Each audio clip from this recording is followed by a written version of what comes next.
A very good morning to all my dear students. In previous video, we have discussed about self-pollination and cross-pollination. But today we will discuss about agents for cross-pollination. Today we will discuss about agents for cross-pollination. What is agents for cross-pollination? The agents responsible for cross-pollination are wind, water, insects, bird and animals. You know that the agents responsible for cross-pollination are wind, water, insects, bird and animals. Now, first of all, anemophily. Anemo means air. Wind pollination. Anemophily or wind pollination. You know that wind pollination is known as anemophily. Anemophily or wind pollination is a form of pollination whereby pollen is distributed by wind. Pollen is distributed by wind. You can see here, this one is male flower. This one is male flower and this is a female flower. This is a maize plant. Here is female flower and here is male flower. The pollen grains of male flower reaches to the stigma of female flower by the help of wind. It is called, this is called anemophily or wind pollination. Features of wind pollinated flowers. What is feature of wind pollinated flowers? Flowers are colorless. First of all, flowers are colorless, dull and teeny. Second is, they do not produce scent or nectar. They do not produce scent or nectar. Third is, pollen are produced in large quantity. You can see here, pollen are produced in large quantities. Calyx and corolla may be reduced. Calyx and corolla may be reduced. The pollen are light. The pollen are light, dry and sometimes winged so that they are easily carried away by wind. So that they are easily carried away by wind. The stigma are feathery and hang out to trap the pollen from the air. The stigmas are feathery and hang out to trap the pollen from the air. Example is here, maize, sugarcane, grasses, bamboos, etc. You can watch these videos. In these videos, we can see maize pollination. You can see air pollination in maize plant.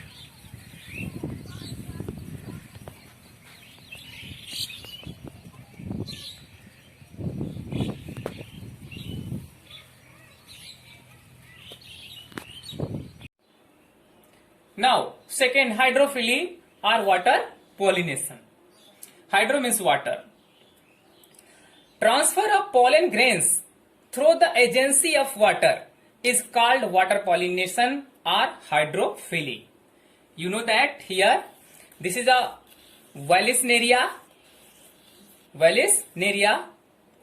hydrophilic plant. This one is a male flowers and this is a female flower. The male flowers of pollen grains reaches to the female flower of stigma by the help of water. So this is called hydrophily or water pollination. Features of water pollinated flowers. First is pollen grains. Pollen grains are produced in large number. Pollen grains produced in large number, so that they have enough chances of reaching the stigma. Enough chances of reaching the stigma. Male and female flower are born on separate plants. You can see here, this is only male flower and this is a female flower. Male flower is separated from the female flower. Separated from the female flower. Flowers are small and inconspicuous, not very visible. It means that not very visible. They have light flowers. Which can easily float on the surface of water.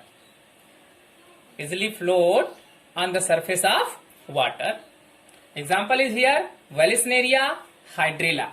Vallisneria and hydrilla. You can see in this videos. Watch now.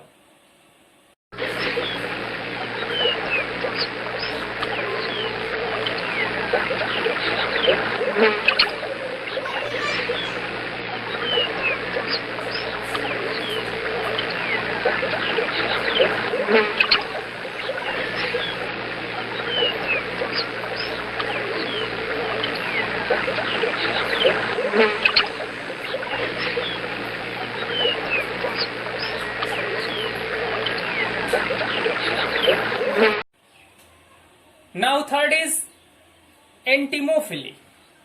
Entomophily or pollination by insect. Pollination by insects is known as entomophily. The chief pollinating insects are bees, wasps, butterfly, moth, flies, and beetles, etc. Features of, this is a sweet pea flower. Features of insects pollinated flowers. They are usually large. And brightly colored, so that insects can be attracted from long distance, as in rose, sunflower, etc. Second is the sepals and petals. It means calyx and corolla are well developed, so and attractive. The insects pollinated flower often have a pleasant scent and sweet nectar. Now, the stigma is sticky and rough and thus catches the pollen soon and easily.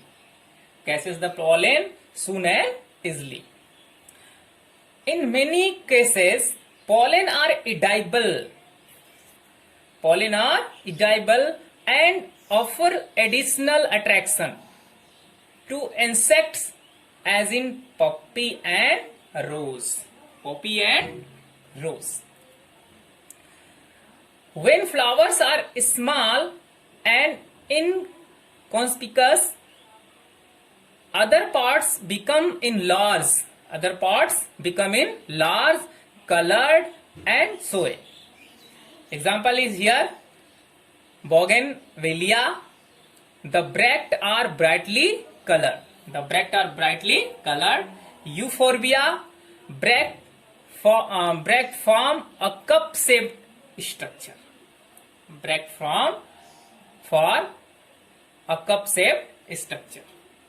You can see in video.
Now, fourth, ornithophily.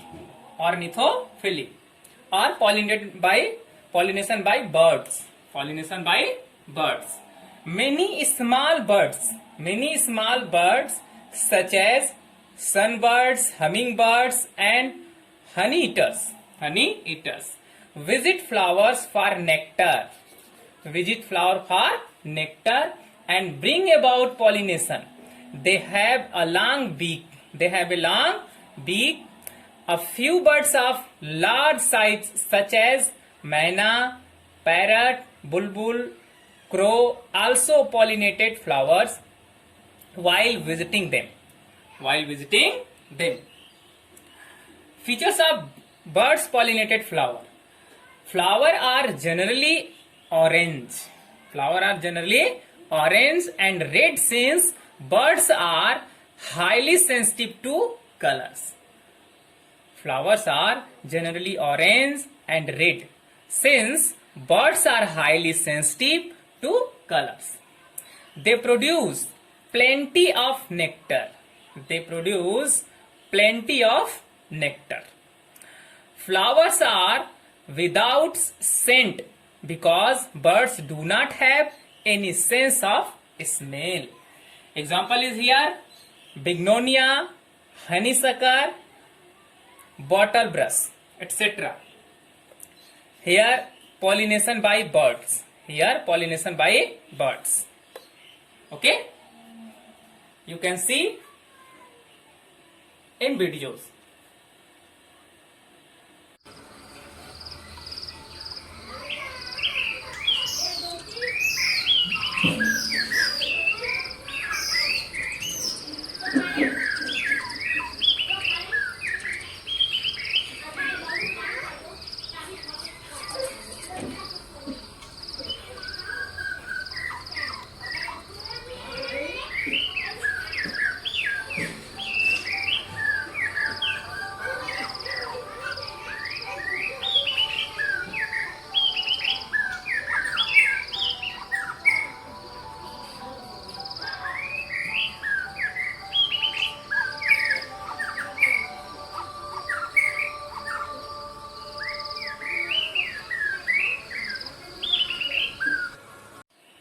Now last one, zoophily or pollination by animals. Zoophily. Pollination carried by the animals. When pollination carried by the animals is known as zoophily. Example here, in Rafflesia, pollination take place by elephant. This is the flower of Rafflesia. It is found in Myanmar. And Indonesia. Its flower remain at the ground. This flower is found at the ground. The pollen gets attached to the feet of elements and is carried to the stigma of the other male flowers. So this is called zoophily. Many other mammals such as bats, squirrels, etc. also act as useful agents of pollination. You can see videos. Or you watch this video.